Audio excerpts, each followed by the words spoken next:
काठमाडौँबाट नजिकै यस्तो सुन्दर ठाउँ एक्सप्लोर गर्नु मन छ भने तपाईँ जान सक्नुहुन्छ ढाप ड्याम।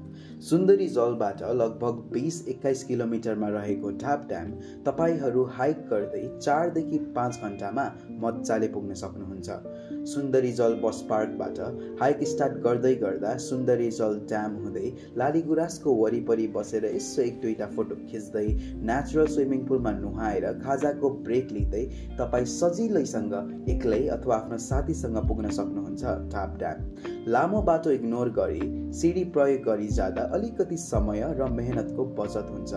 यही रुटबाट नै तपाईहरू चिसापानी, मुलखर्क, मणिचुद र अन्य ठाउँहरू पनि घुम्न सक्नुहुन्छ।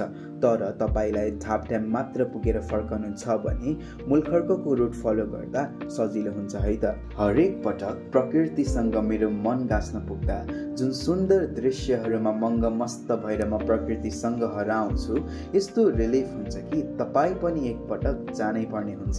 ढाप ड्याम एउटा कङ्क्रिट फेस्ड रकफिल ड्याम हो जुन गोकर्णेश्वर काठमाडौँमा लोकेटेड छ।